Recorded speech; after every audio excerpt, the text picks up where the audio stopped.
मैं हूं कुलदीप चौधरी। आप देख रहे हैं KD classes. Welcome to the KD classes.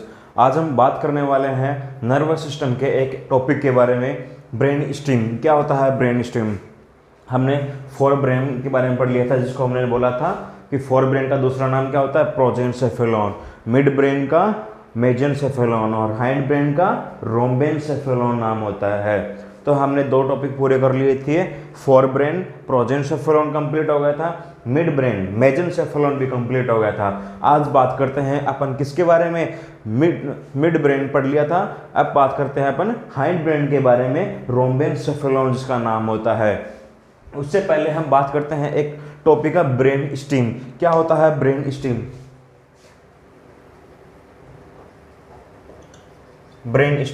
Brain steam जो होता है वो 3 ऑर्गन से मिलकर बना होता है। कितने ऑर्गन से? 3 ऑर्गन से मिलकर बना होता है ब्रेन स्टीम। कौन से? तो वो होता है मिड ब्रेन, पोन्स और मेडुला ऑब्लोंगेटा। इन 3 ऑर्गन से मिलकर बना होता है ब्रेन स्टीम। किस से? मिड ब्रेन से, पोन्स से और मेडुला ऑब्लोंगेटा से। मिड ब्रेन का एक पार्ट है। हमने कहा था कि ब्रेन के 3 पार्ट होते हैं। कौन से? फोर ब्रेन बीच वाला, मिड ब्रेन है ना, और लास्ट वाला पीछे वाला उसको बोलते हैं अपन हाइंड ब्रेन। अपन ने अलग अलग नाम लिए थे कि फोर ब्रेन को हम क्या बोलते हैं? प्रोजेनसेफेलॉन बोलते हैं।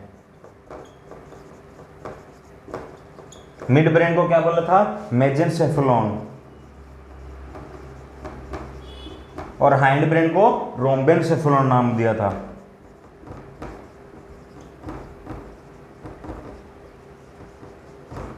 अब इसके अंदर अलग अलग पार्ट होते हैं, वो हमने क्लास में पीछे वाली क्लास में बात की हुई थी, उसमें जाके आप देख लेना, ठीक है। अब बात करते हैं मिड ब्रेन। एक ब्रेन का पार्ट है पोन्स और मेडुला ऑब्लोंगेटा, ये हाइंड ब्रेन के अंदर आता है। पोन्स और मेडुला ऑब्लोंगेटा ये हाइंड ब्रेन के अंदर आते हैं। तो ब्रेन स्टीम 3 ऑर्गन से मिलकर बना होता है, मिड ब्रेन, पोन्स और मेडुला ऑब्लोंगेटा। इनमें से भी जो मेडुला ऑब्लोंगेटा होता है वो इसका मेन ऑर्गन होता है ना। Main organ of brain steam question पूछे तो क्या आंसर जाएगा? मेडुला ऑब्लोंगेटा होता है मेन ऑर्गन ब्रेन स्टीम का। ये मोटा मोटा हमने ब्रेन स्टीम के बारे में पढ़ लिया। अब हम आगे बात करते हैं हाइंड ब्रेन के। 2 कंपोनेंट पूरे कर लिए थे, फोर ब्रेन को और मिड ब्रेन को। बात करते हैं अपन किसके बारे में? हाइंड ब्रेन के बारे में बात करते हैं, जिसको मैंने क्या बोल रहे हैं? दूसरा नाम रोम्बेनसेफेलॉन होता है ना। तो इसको क्लियर करता हूं।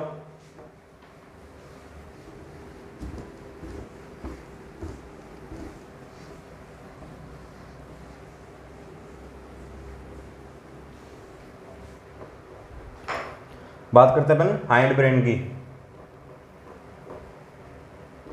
जिसका अन्य नाम क्या होता है? रोम्बेनसेफेलॉन। रोम्बेनसेफेलॉन। इसके 2 पार्ट होते हैं। हाइंड ब्रेन के 2 पार्ट होते हैं। कौन से? एक होता है मेटेनसेफेलॉन, एक होता है माइलेनसेफेलॉन। क्या? एक होता है मेटेनसेफेलॉन, एक होता है माइलेनसेफेलॉन।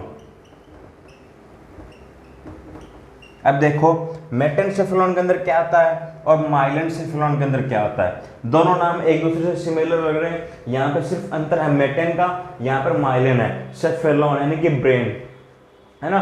तो मेटेनसेफेलॉन के अंदर 2 ऑर्गन आते हैं। कौन से? एक तो आता है आपका पोन्स और एक आता है सेरिबेलम। क्या? पोन्स और सेरिबेलम। जबकि माइलेनसेफेलॉन के अंदर सिर्फ एक ऑर्गन आता है, मेडुला ऑब्लोंगेटा, जो कि ब्रेन स्टीम का मेन पार्ट होता है, मेन ऑर्गन होता है ब्रेन स्टीम का, है ना।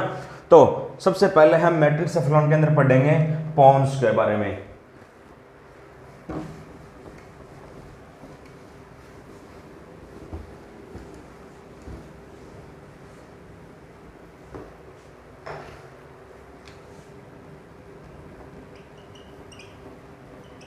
मेटेनसेफेलॉन के अंदर पढ़ते हैं अपन किसके बारे में? पोन्स के बारे में। अब देखो जो पोन्स होता है ये किससे मिलके बना होता है? न्यूरॉन से मिलके बना होता है ना। मेड ऑफ किससे मिलके बना होता है? मेड अप ऑफ न्यूरॉन से मिलके बना होता है। सभी के अंदर 2 लेयर होते हैं। दो लेयर होती हैं इसके अंदर, ठीक है। जो आउटर लेयर होती है वो तो होती है वाइट मैटर की,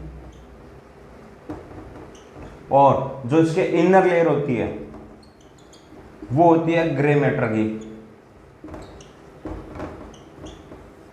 क्या दो कवरिंग होते हैं, आउटर लेयर होती है वो तो व्हाइट मैटर की होती है इसके अंदर, और जो इनर लेयर होती है वो किसकी होती है, वो ग्रे मैटर की होती है ना।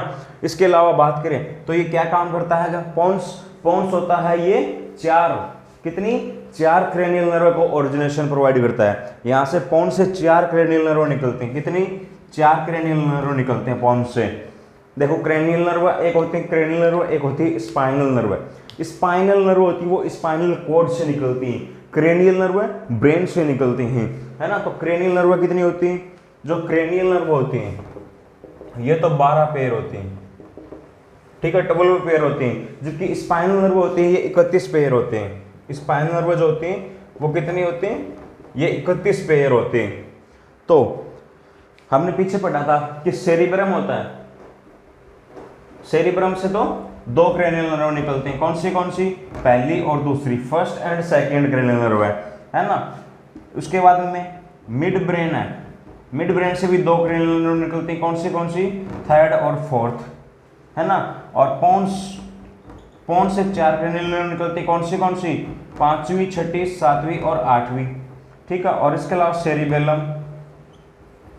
सेरिबेलम से भी 4 क्रेनियल नर्व निकलते हैं, कौन सी, 9वीं, 10वीं, 11वीं और 12वीं। इनके अलग अलग नाम है, इसके अपन नेक्स्ट क्लास में बारे में बात करेंगे कि क्या होती है क्रेनियल नर्व, क्या होती है स्पाइनल नर्व, है ना।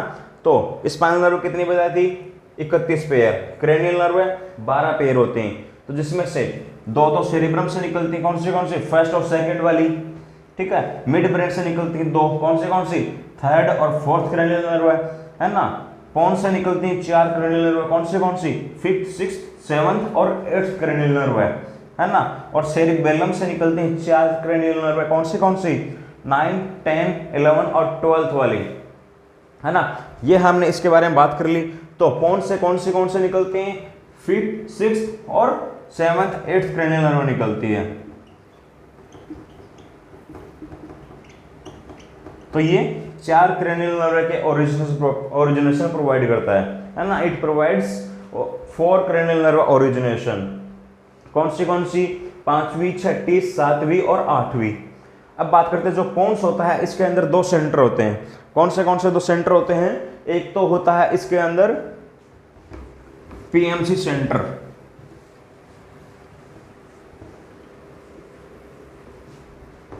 जो पोन्स होता है इसके अंदर 2 सेंटर होते हैं, कौन से, एक तो होता है पीएमसी सेंटर, है ना, और एक होता है एक्सेसरी रेस्पिरेटरी सेंटर, कौन सा, accessory respiratory centre.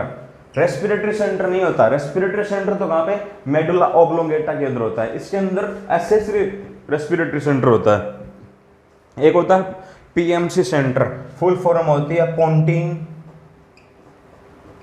Maturation centre. अब देखो जो ये पीएमसी सेंटर होता है, पोंटिन मैच्योरेशन सेंटर जो होता है, मैच्योरेशन किसको बोलते हैं, यूरिन पास आउट करने के प्रोसेस को बोलते हैं ना। तो पोंटिन मैच्योरेशन सेंटर ये किसको कंट्रोल करता है, ये यूरिनेशन के फंक्शन को कंट्रोल करता है, यूरिन आउटपुट के फंक्शन को कंट्रोल करता है पीएमसी, पोंटिन मैच्योरेशन सेंटर, जो कि कहां पे होता है, पोन्स के अंदर होता है। जबकि जो एक्सेसरी रेस्पिरेटरी सेंटर होता है इसके अंदर 2 सेंटर होते हैं, एक तो होता है एपनियोस्टिक सेंटर और एक होता है न्यूमोटॉक्सिक सेंटर।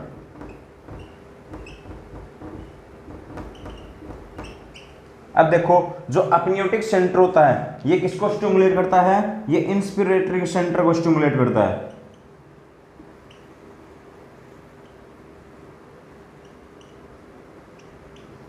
जो अपनियोस्टिक सेंटर होता है ये इंस्पिरेटरी सेंटर को स्टिमुलेट करेगा, इंस्पिरेटरी सेंटर को स्टिमुलेट करेगा तो रेट ऑफ इंस्पिरेशन बढ़ेगी, है ना, इंस्पिरेशन करेगा पेशेंट ऐसे। और वही न्यूमोटॉक्सिक सेंटर जो होता है ये एक्सपिरेटरी सेंटर को स्टिमुलेट करता है, जिससे क्या होगा, एक्सेलेरेशन होगा, CO2 बाहर जाएगी, है ना। तो ये किसको स्टिमुलेट करता है, एक्सपिरेटरी सेंटर को स्टिमुलेट करता है,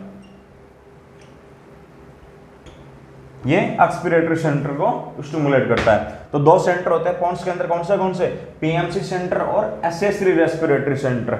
याद रखना, अगर रेस्पिरेटरी सेंटर पूछे तो आंसर जाएगा मेडुला ऑब्लोंगेटा। ये तो इसके अंदर पोन्स के अंदर तो सिर्फ एक्सेसरी है, इसको हेल्प प्रोवाइड करने वाला होता है ना। एक्सेसरी रेस्पिरेटरी सेंटर होता है जिसके अंदर दो आते हैं, अपन्यूस्टिक और न्यूमोटॉक्सिक। अपन्यूस्टिक क्या करता है, इंस्पिरेटरी सेंटर को स्टिमुलेट करेगा, इंस्पिरेटरी सेंटर स्टिमुलेट होगा तो इनहेलेशन होगा, है ना, CO2 बाहर जाएगी, O2 इनहेल करेगा पेशेंट। वही न्यूमोटॉक्सिक सेंटर होता है, ये स्टिमुलेट करता है एक्सपिरेटरी सेंटर को, जिससे क्या होगा, एक्सपिरेटरी सेंटर स्टिमुलेट होगा तो ये क्या काम करता है, एक्सेलेरेशन कराएगा, है ना, CO2 को बाहर निकालेगा बॉडी से। तो ये काम हो गया पोन्स का। अब अपन नेक्स्ट बात में बात करेंगे, अगर नेक्स्ट टॉपिक की पोन्स कंप्लीट होता है। अगर वीडियो अच्छा लगे तो चैनल को सब्सक्राइब करना, दोस्तों को शेयर करना। Thank you for watching KD classes.